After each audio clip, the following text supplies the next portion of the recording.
বিসমিল্লাহির রহমানির রহিম। নবকুমার ইনস্টিটিউশন ও ডক্টর শহীদুল্লাহ কলেজের অনলাইন ক্লাসে তোমাদের স্বাগতম।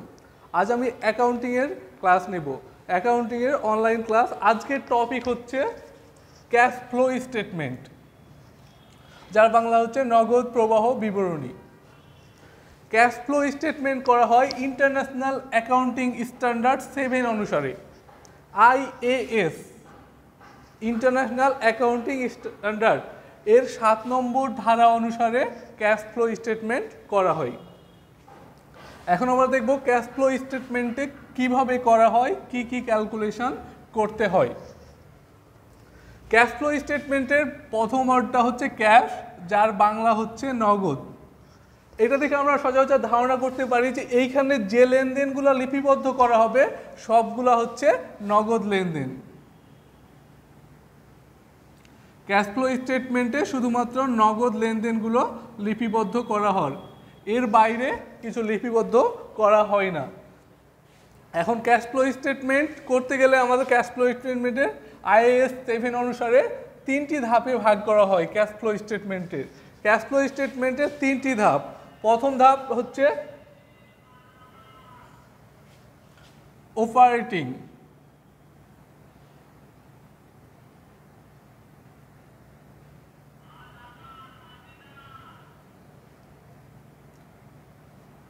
দুই নম্বর ধাপ হচ্ছে ইনভেস্টিং,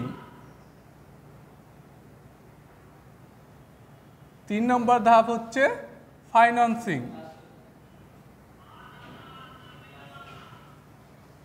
তাহলে ক্যাশ ফ্লো স্টেটমেন্টে IAS 7 অনুসারে 3টা ধাপ আছে। প্রথম ধাপ হচ্ছে অপারেটিং, দ্বিতীয় ধাপ হচ্ছে ইনভেস্টিং, তৃতীয় ধাপ হচ্ছে ফাইন্যান্সিং। অপারেটিং এর বাংলা হচ্ছে পরিচালন।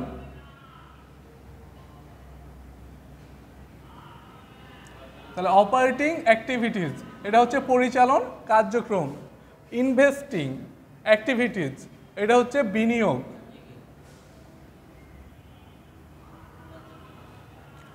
3 নম্বরটা হচ্ছে ফাইন্যান্সিং, অর্থায়ন।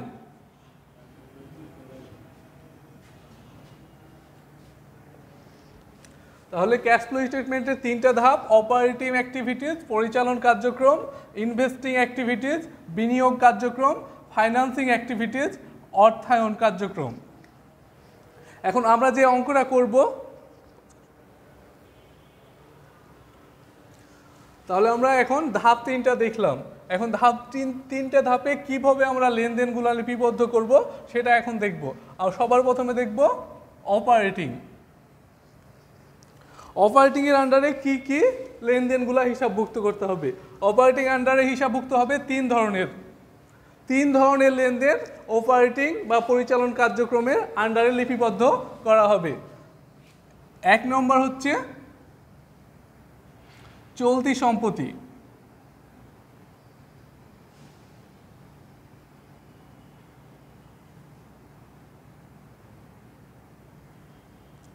2 নম্বর হচ্ছে চলতি দায়, 3 নম্বর হচ্ছে অনগদ খরচ।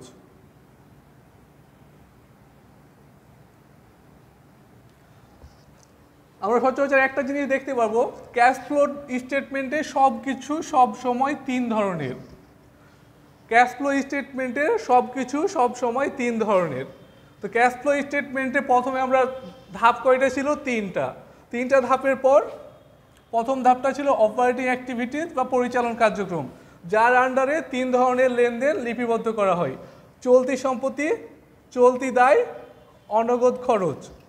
আবার অনগদ চলতি সম্পত্তি কোনগুলো, চলতি দায় কোনগুলো, এগুলো আমাদের আগে থেকে দেখা আছে, এই দুটো নিয়ে কথা বলবো না। এখন অনগদ খরচের আন্ডারেও 3 ধরনের লেনদেন লিপিবদ্ধ করা হয়। এখন অনগদ খরচের একটা হচ্ছে অবচয়,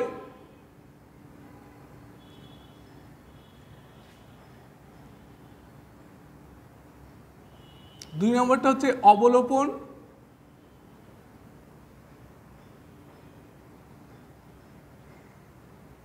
3 নম্বরটা হচ্ছে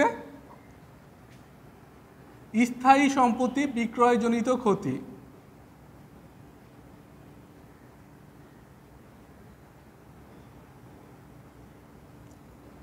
বিক্রয়জনিত ক্ষতি।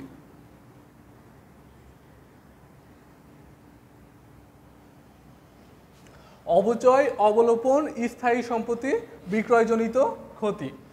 তাহলে অপারেটিং অ্যাক্টিভিটিজের আন্ডারে 3 ধরনের লেনদেন হিসাবভুক্ত করতে হয়: চলতি সম্পত্তি, চলতি দায়, অনগদ খরচ। অনগদ খরচের মধ্যে 3 ধরনের: অপচয়, অবলোপন, স্থায়ী সম্পত্তি, বিক্রয়জনিত ক্ষতি। এখন আমরা দেখলাম যে এই লেনদেনগুলোর বাইরে অপারেটিংয়ে আর কিছু আসবে না।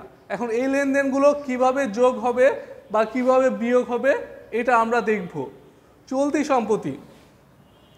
চলতি সম্পত্তির ক্ষেত্রে চলতি সম্পত্তির হ্রাস অবলিক বৃদ্ধি। চলতি দায়ের ক্ষেত্রে চলতি দায়ের হ্রাস অবলিক বৃদ্ধি। আর অপচয় যা দেওয়া থাকবে অঙ্কে, অবলোপন যা দেওয়া থাকবে, স্থায়ী সম্পত্তি বিক্রয়জনিত ক্ষতি অঙ্কে যেটা দেওয়া থাকবে সেটা। এখন হ্রাস বা বৃদ্ধি যোগ করব না বিয়োগ করব? চলতি সম্পত্তির ক্ষেত্রে সব সময় বিপরীত। চলতি সম্পত্তির ক্ষেত্রে সব সময় বিপরীত। চলতি দায়ের ক্ষেত্রে একই। আমরা এটা মনে রাখবো, চলতি সম্পত্তির ক্ষেত্রে সব সময় বিপরীত, চলতি দায়ের ক্ষেত্রে সব সময় একই। চলতি সম্পত্তির ক্ষেত্রে বিপরীত মানে হ্রাস মানে নর্মালি আমরা কি বুঝি? মাইনাস। প্লাস মানে বৃদ্ধি মানে নর্মালি আমরা বুঝি প্লাস। তাহলে এখানে হ্রাস মানে মাইনাস, বৃদ্ধি মানে প্লাস। এখন যেহেতু বৃদ্ধি বিপরীত লেখা আছে চলতি সম্পত্তির ক্ষেত্রে, তাহলে চলতি সম্পত্তিতে যদি হ্রাস হয় তাহলে বিপরীত কি করব? আমরা প্লাস করব। চলতি সম্পত্তির ক্ষেত্রে যদি বৃদ্ধি হয় তাহলে বিপরীত কি করব? আমরা মাইনাস করব। চলতি দায়ের ক্ষেত্রে লেখা আছে আমাদের একই। তাহলে চলতি দায়ের ক্ষেত্রে যদি হ্রাস হয় তাহলে আমরা কি করব? হ্রাস মানে আমরা নর্মালি বুঝি মাইনাস, মাইনাসই থাকবে। চলতি দায়ের ক্ষেত্রে যদি বৃদ্ধি হয় তাহলে একই, তাহলে বৃদ্ধিতে আমরা নর্মালি বুঝি প্লাস, তাহলে প্লাসই থাকবে। এই দুটো হলো চলতি সম্পত্তি আর চলতি দায়ের যোগ বিয়োগের সিস্টেম। অনগদ খরচ। অনগদ খরচ সব সময় যোগ হয়। 3 নম্বরটা হচ্ছে অনগদ খরচ। অনগদ খরচ সব সময় যোগ হয়, মানে অপচয় থাকলে সব সময় যোগ, অবলোপন থাকলে সব সময় যোগ, স্থায়ী সম্পত্তি বিক্রয়জনিত থাকলে ক্ষতি থাকলে সব সময় যোগ। কিন্তু এইখানে অঙ্কে স্থায়ী সম্পত্তি তো বিক্রয়জনিত ক্ষতি বাদ দিয়ে থাকতে পারে স্থায়ী সম্পত্তি বিক্রয়জনিত মুনাফা। কারণ ব্যবসা করতে গেলে শুধু ক্ষতি হবে এমন কথা নয়, ক্ষতিও হতে পারে, মুনাফাও হতে পারে। ক্ষতির পরিবর্তে যদি মুনাফা থাকে তাহলে স্থায়ী সম্পত্তি বিক্রয়জনিত ক্ষতির ক্ষেত্রে আমরা কি করছিলাম? যোগ করছিলাম। মুনাফা যেহেতু বিপরীত তাহলে মুনাফার ক্ষেত্রে আমরা বিয়োগ করব। তাহলে নর্মালি 3 নম্বরের আন্ডারে কি ছিল? অপচয়, অবলোপন, স্থায়ী সম্পত্তি বিক্রয়জনিত ক্ষতি। এইটা থাকলে কোনো কিছু চিন্তা করবো না, নর্মালি যোগ করে দিব। আর যদি স্থায়ী সম্পত্তি বিক্রয়জনিত ক্ষতি না থেকে, যদি স্থায়ী সম্পত্তি বিক্রয়জনিত ক্ষতি না থেকে মুনাফা থাকে তাহলে মুনাফার ক্ষতির ক্ষেত্রে যেহেতু যোগ করছি মুনাফার ক্ষেত্রে বিয়োগ করে দিব। এই গেল আমাদের অপারেটিং অ্যাক্টিভিটিস বা পরিচালন কার্যক্রম। এর বাইরে পরিচালন কার্যক্রমে কোনো এন্ট্রি আসবে না। এইটুকুই ভালোভাবে বুঝতে পারলে আমাদের নর্মালি যে আমাদের পরীক্ষা হবে, এই পরীক্ষার অঙ্ক, বোর্ড পরীক্ষার অঙ্ক সব কিছুই ভালোভাবে করতে পারবা। তাহলে এতক্ষণ আমরা দেখলাম অপারেটিং অ্যাক্টিভিটিস বা পরিচালন কার্যক্রম। এখন আমরা দেখব 2 নম্বরটা। 2 নম্বরটা কি ছিল? ইনভেস্টিং অ্যাক্টিভিটিস, যার বাংলা ছিল বিনিয়োগ কার্যক্রম।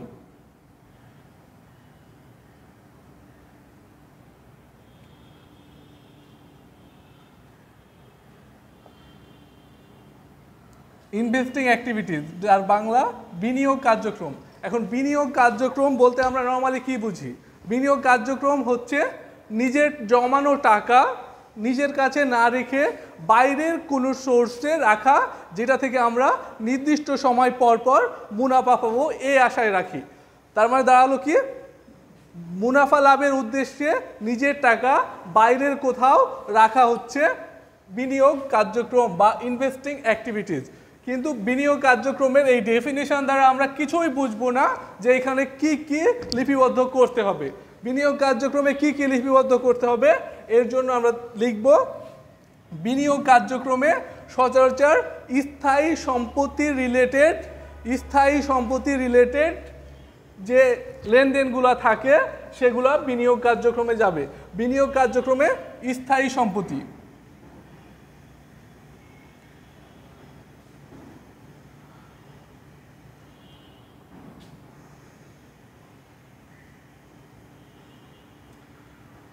বিনিয়োগ কার্যক্রমে স্থায়ী সম্পত্তি ও বিনিয়োগ রিলেটেড যে এন্ট্রিগুলো থাকবে সেইগুলা বিনিয়োগে যাবে।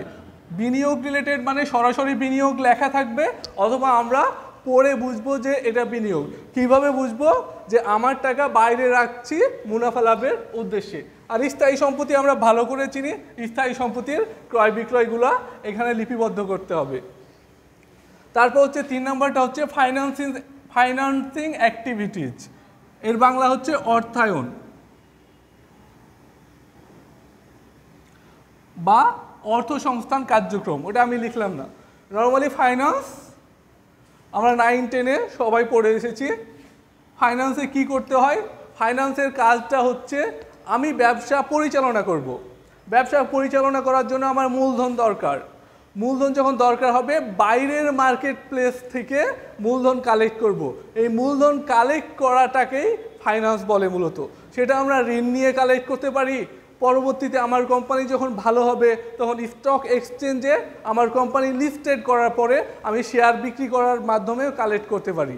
সো অনেকগুলো মাধ্যম আছে। মূলধন যদি কালেক্ট করি তাহলেই সেটা ফাইন্যান্সিং অ্যাক্টিভিটিজ হবে, অন্য কোনো ক্ষেত্রে হবে না। তাহলে নর্মালি ফাইন্যান্সিং অ্যাক্টিভিটিজের মাধ্যমে আমার কাছে টাকা আসে, বিনিয়োগ কার্যক্রমের মাঝে আমার কাছ থেকে টাকা চলে যায়। এখন ফাইন্যান্সিং অ্যাক্টিভিটিজের মাধ্যমে আমরা যে লেনদেনগুলো করি সেটা হচ্ছে ব্যাংক থেকে ঋণ নিই, নন ব্যাংকিং ফাইন্যান্সিয়াল ইনস্টিটিউট থেকে ঋণ নিই, অথবা আমার কোম্পানির শেয়ার বিক্রয় করি। এইভাবে আমরা ফাইন্যান্সিং অ্যাক্টিভিটিসগুলো করি। তাহলে আমরা প্রথমে দেখলাম অপারেটিং অ্যাক্টিভিটিজের মাঝে কি কি যায়, তারপর দেখলাম বিনিয়োগে কিভাবে কাজ করে, তারপর দেখলাম ফাইন্যান্সিং কিভাবে কাজ করে। নেক্সট ক্লাসে আমি বিনিয়োগ কার্যক্রম ও অর্থায়ন কার্যক্রমের যে এন্ট্রিগুলা যায় সব এন্ট্রিগুলার একটা তালিকা দিব, এবং কোনগুলা মানে কোনটাতে যাবে একটা তালিকা থাকবে। ওই তালিকা থেকে কোনগুলা কোনটাতে যাবে আইডেন্টিফাই করব, এবং কোনগুলা যোগ হবে কোনগুলা বিয়োগ হবে সেটাও আইডেন্টিফাই করব। এখন যোগ বিয়োগের ক্ষেত্রে বিনিয়োগ আর অর্থায়নে একই ধরনের সূত্র কাজ করে। আমরা ওই সূত্রটা আজকে নর্মালি দেখে নিব।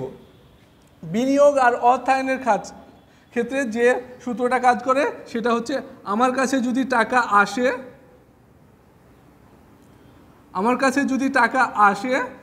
আর যদি আমার কাছ থেকে টাকা চলে যায়, যদি আমার কাছে টাকা আসে, টাকা আসলে আমার কাছে টাকা বৃদ্ধি পায়, তাহলে নর্মালি সেটা হচ্ছে প্লাস। আর যদি আমার কাছ থেকে টাকা চলে যায় তাহলে আমার কাছ থেকে টাকা কমে যায়, তাহলে নর্মালি সেটা হচ্ছে মাইনাস। তাহলে টাকা আসলে প্লাস হবে, টাকা চলে গেলে মাইনাস হবে। আজকে এই পর্যন্ত, তোমরা এইটুকু ভালো করে দেখবা। আমি আমার নেক্সট ক্লাসে বিনিয়োগ কার্যক্রমে কোন এন্ট্রিগুলো যাবে, অর্থায়ন কার্যক্রমে কোন এন্ট্রিগুলো যাবে, এইগুলো নিয়ে আলোচনা করব। আমি যা আলোচনা করব এর বাইরে কোনো কিছুই আসবে না। সো এইটুকু ভালো করে দেখলেই আশা করি তোমরা ভালো রেজাল্ট করবা। ভালো থাকো, সুস্থ থাকো, এই কামনায় আমি আবুল বাশার পরাগ।